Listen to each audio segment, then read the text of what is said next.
मिल जाए। इस सोमवार को 3 नियम बना लो। जिस दिन मेरा भोले बाबा तुम पर कृपा कर दे उस दिन सोमवार का एक नियम बना कि महीने का एक सोमवार मुझे ऐसा करना है, 3 नियम धारण करना है महीने के सोमवार को। पहला, सुबेरे जाकर शंकर भगवान को 1 लोटा जल चढ़ाना है। दूसरा, दोपहर के समय पर जाकर मुझे बेलपत्री के वृक्ष के नीचे एक चावल का दाना रखकर बेलपत्री की 7, 11, 21, 108, 51 जितनी परिक्रमा आप लगा सकते हो वो लगाना है। और तीसरा, बेलपत्री के वृक्ष के नीचे और शंकर के मंदिर के दरवाजे पर मुझे एक घी का दीपक लगाना है। बस ये 3 नियम जिसने महीने में एक बार ले लिया, समझ लो उसको पीछे हटने की जरूरत ही नहीं, वो आगे ही बढ़े। महीने के किसी एक सोमवार का ऐसा नियम बना लो कि मुझे 3 नियम धारण करना है महीने के किसी भी एक सोमवार को। हम ये नहीं कहेंगे कि तुम सोमवार 5 पढ़ रहे हो तो 5 को करो, 4 पढ़ रहे हो तो 4 को करो, 3 पढ़ रहे हो तो 3 को करो। तुम तो महीने का एक सोमवार का नियम बना। और मेरी जीजियों से, मेरी बेटियों से जो विदेश में रह रही हैं, जो कहीं बाहर रह रही हैं, कहीं बड़े शहर में रह रही हैं, जो रोज मंदिर नहीं जा सकते, हर किसी महीने के एक सोमवार को भी ये नियम निर्धारण कर सकते, तो उनसे कहेंगे कि 3 महीने में एक सोमवार का नियम बना लो। 3 महीने में नहीं बना सकते तो 6 महीने में एक सोमवार का नियम बना लो। और 6 महीने में नहीं बना सकते तो 1 साल में एक सोमवार का ऐसा नियम बना लो कि मैं साल का एक सोमवार ऐसा रहूंगी कि सुबह सोमवार के दिन मंदिर में जाकर जल चढ़ाऊंगी, दोपहर में जाकर बाबा को एक अक्षत का दाना रखकर, अक्षत का मतलब है कि बाबा मेरी दिनों दिन उन्नति करना। बेलपत्री के वृक्ष के नीचे जो अक्षत रखा जाता है वो उन्नति के लिए रखा जाता है। शंकर के शिवलिंग पर जो अक्षत रखा जाता है वो रोग मुक्ति के लिए रखा जाता है। अशोक सुंदरी पर जो अक्षत रखा जाता है वो संतान प्राप्ति के लिए रखा जाता है। षडानंद कार्तिकेय की ओर जो अक्षत रखा जाता है वो हमारे बच्चों की सुख समृद्धि के लिए रखा जाता है। विनायक की ओर, गणेश जी की ओर जो अक्षत रखा जाता है वो हमारे घर में कोई मंगल कार्य आ जाए उसके लिए रखा जाता है। और जो पीठिका होती है जिसपे शिवलिंग रखा होता है, पार्वती जी का हस्तकमल, उस पर अक्षत रखा जाता है तो नारी के अखंड सौभाग्य के लिए रखा जाता है। अक्षत रखने का भी तरीका है। एक चावल का दाना कहाँ रखा जाता है, क्यों रखा जाता है, कैसे रखा। अब कई लोग कहते हैं गुरुजी ये शिव महापुराण में आप ये नियम बताते हो, तरीका बताते हो। हम तो उनसे कहेंगे डॉक्टर के पास जाओगे तो डॉक्टर भी गोली लिखकर ये नहीं कह देगा कि ये सारी गोली एक साथ खा जा। डॉक्टर भी कहेगा ये गोली सुबह खाना है, ये गोली शाम को खाना है, ये गोली दोपहर में खाना, ये गोली भूखे रहकर खाना, बोलो सही है कि गलत है, ये रात्रि को खाना खाने के बाद खाना, ये गाइस वेलकम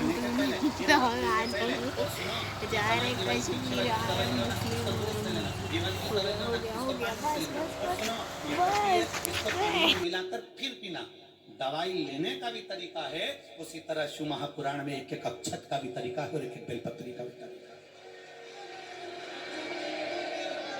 गुरुजी आप ये तरीका बताते हो शिव पुराण के माध्यम से, कई लोगों के मन में संशय जागता है, तो अगर हम एक साथ चावल चढ़ा दे तो उसका क्या तरीका है। तो हमारा निवेदन है डॉक्टर जो दवाई ले एक ही बार में निपटा जाए, एक ही बार में खा ले। दवाई एक बार में पूरी खा गए असर नहीं करेगी, इसमें डॉक्टर का कोई दोष नहीं है। उसने तो बताया था ऐसे लेना ऐसे लेना, और तुमने मैं डॉक्टर साहब ने पूछा दवाई पूरी ली, शाम की दवाई भूल गई थी, सवेरे की दवाई भूल गई थी, ये दवाई भूल गई थी। डॉक्टर कहेगा हमने तो नियम बताया था, तुमने नहीं खाई तो असर कहाँ से करेगी। तुम असर कब करती है जब हम पूजन के तरीके को जान जाएं, जब हम अर्चना के तरीके को जाएं। आप साल भर का एक सोमवार निकाल लो, 6 महीने का एक सोमवार निकाल लो, 3 महीने का एक सोमवार निकाल लो, महीने का एक सोमवार निकाल लो, अपने से दिल में बन जाए तो एक सोमवार ऐसा निकालो जिसके 3 नियम धारण हो। पहला, उसी सोमवार जिसको कर रहे हो उस दिन सुबह जल चढ़ाना। दूसरे, दोपहर के समय पर जाकर बेलपत्री के वृक्ष के नीचे एक चावल का दाना रखना। और परिक्रमा बेलपत्र की जितनी तुमसे बन जाए, जितनी तुम्हारे शरीर की कैपेसिटी, जितना तुम्हारा शरीर चलते बन जाए। हम तो ये भी नहीं कहते कि तुम भूखे रहकर भगवान का भजन करो, हम कभी नहीं कहते। हम तो यहां तक कहते हैं, हमारे पुष्टि मार्ग में यहां तक कहा गया कि वल्लभ कुल की एकादशी करो, भले बकरी जैसे चरो पर एकादशी करो। हम तो यहाँ तक कहते हैं कि बहुत समय से कल मेरी एकादशी है, एकादशी है, एकादशी है, एकादशी है, पूरे घर को हिलाकर रख। बहू टेंशन में, बेटा डिप्रेशन में, पति पपीता ला ला के, सेव फल ला ला के, मूंगफली का दाना ला ला के, काजू कतली ला ला के, सेव फल ला ला के, और सारा सामान, साबूदाना, खिचड़ी और ना जाने क्या क्या ला ला के, बेचारा पति एकादशी आती है वो नौमी से चिंता में पड़ जाता है।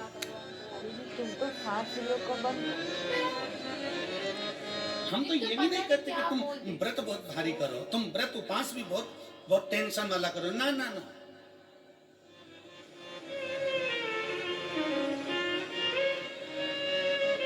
अपने को व्रत उपास भी इतना बहुत बहुत भूखे रह रहे हो, बहुत प्यासे रह रहे हो, और मालूम पड़े कि भगवान हमें मिलेगा, भगवान हमें मिलेगा। भगवान कहता है कि देख भाई, मैं भी भूखा नहीं रहता, तू भी भूखा मत रहे, मैं भी चकाचक रहता हूँ, तू भी चकाचक रहे, मैं भी अपने। और भगवान शंकर तो ये भी कहते हैं कि अपना परिवार भी मत छोड़ो। मेरे पास में पार्वती भी, एक ही देवता है जो विद फैमिली मंदिर में बैठता है। शंकर जी हैं तो पार्वती जी है, तो गणेश जी हैं, तो कार्तिकेय जी हैं, तो नंदी है, सब मंदिर के अंदर चाहिए। शंकर भगवान अपने पूरे परिवार के साथ। शंकर जी तो ये कहते हैं अकेले तुम क्यों रहते हो?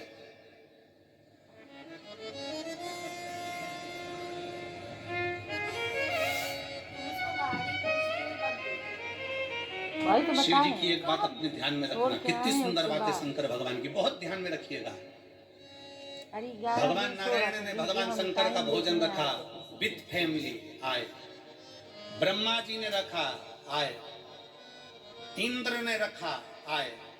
बस मेरा हो नहीं आया। एक दिन कुबेर को अहंकार आ गया, और कुबेर ने मन में सोचा कि मेरे पास में इतना वैभव है, इतना धन है, मेरे पास में इतना वैभव, इतना धन है। कुबेर ने विचार करा कि मैं भी सबका भोजन रखता हूं, मेरा धन देखेंगे, वैभव देखेंगे। सबको बुलाया, सबको। अब कुबेर जी को मालूम पड़ा कि भगवान विष्णु के यहाँ तो केवल 2 हैं, ब्रह्मा जी के यहाँ 2 हैं, इंद्र के यहाँ 2 हैं, गरुण सारे देवता के यहाँ 2 हैं, शंकर भगवान की फैमिली बड़ी है।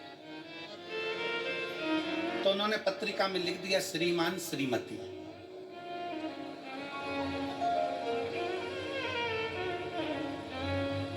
केवल 2। सबके यहाँ मेरा भोले बाबा गया, मेरे शंकर गए, पर कुबेर के यहाँ पर जब पत्रिका देने के लिए कुबेर शंकर जी के यहाँ गए, शंकर जी ने पत्रिका को देखा तो उसमें लिखा था कि शंकर पार्वती पधारे, श्रीमान श्रीमती।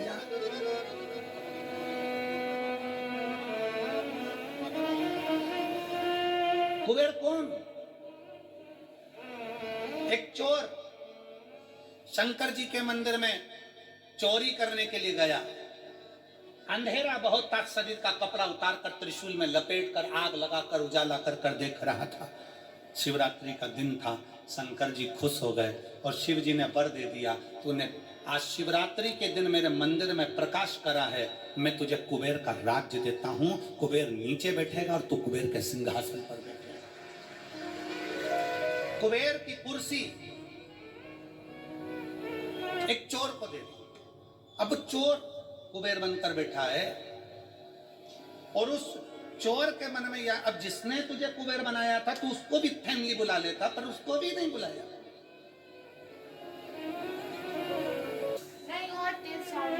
और पत्रिका देने के लिए कुबेर के पास कुबेर पहुंचे शंकर जी। हम तो किसी आयोजन में जाते नहीं हैं, 2 जनी का भोजन है, हमारे घर में 2 बेटे हैं।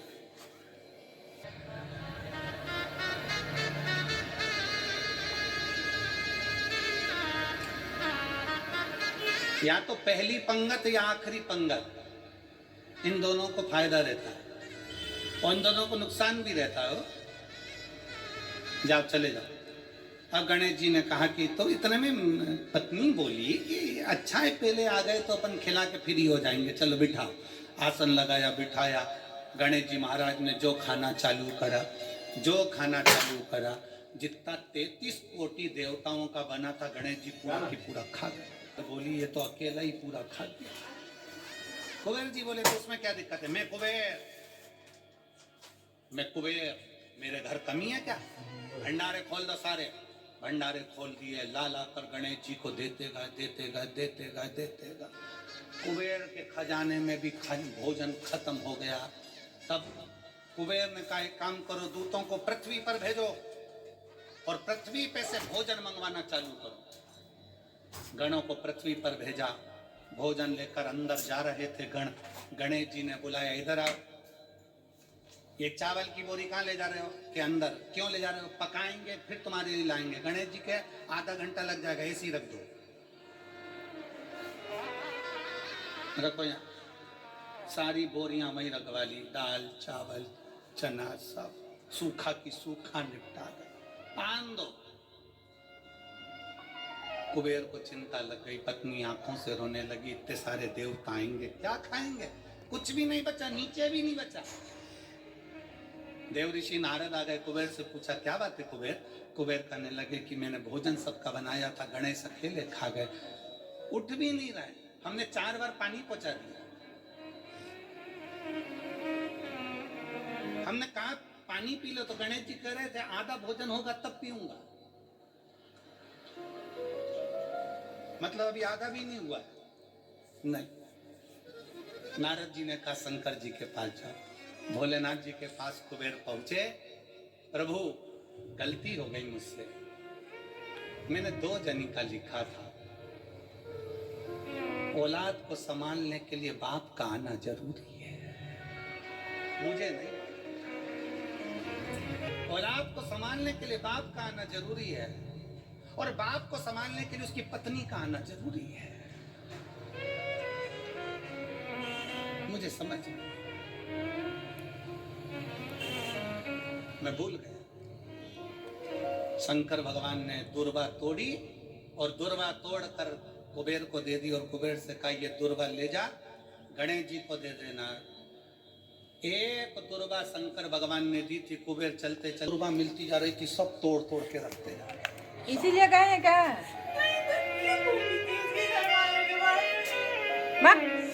सारी दुर्वा लेकर गणेश जी को दे दी, तुम्हारे पिताजी ने भेजी है।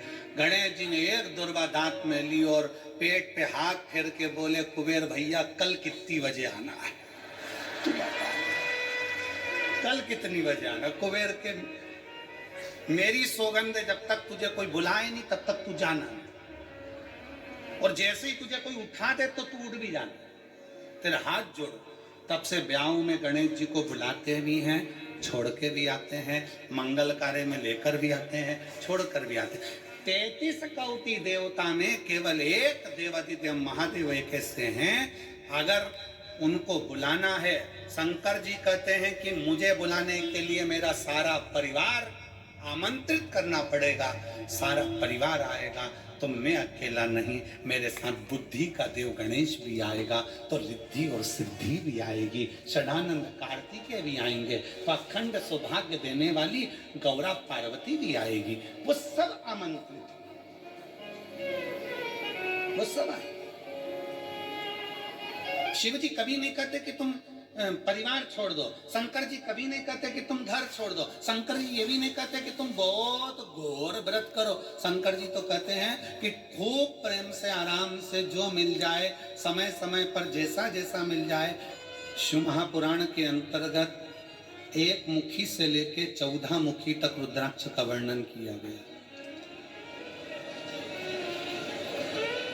शिव महापुराण में 1 मुखी से लेकर 14 मुखी तक रुद्राक्ष का वर्णन किया गया, और एक भी रुद्राक्ष, कोई कहता है कि 1 मुखी रुद्राक्ष ज्यादा प्रबल होता है, कोई कहता है 2 मुखी प्रबल होता है, कोई कहता है 3 मुखी प्रबल होता है, कोई कहता है 5 मुखी प्रबल होता है। सारे रुद्राक्ष कोई ना कोई कहता है कि ये बहुत प्रबल होता है। फिर किसी ने कहा गुरुजी 1 मुखी रुद्राक्ष कहीं मिलता है क्या? हमने कहा आज के जमाने में 1 मुखी आदमी नहीं मिलता तो रुद्राक्ष की बात करते हैं। आज के जमाने में आदमी नहीं मिले अपनी पार्टी हार जाती है तो लोग दूसरे की पार्टी में चले जाते हैं। आदमी एक मुखी नहीं दिया तो यहाँ रुद्राक्ष की क्या बात करते? इधर दाल नहीं गली तो उधर पहुंच गए, उधर दाल नहीं गली तो उधर पहुंच गए, उधर दाल नहीं गली तो उधर पहुंच गए। दिन भर डोलते रहते हैं, दिन भर।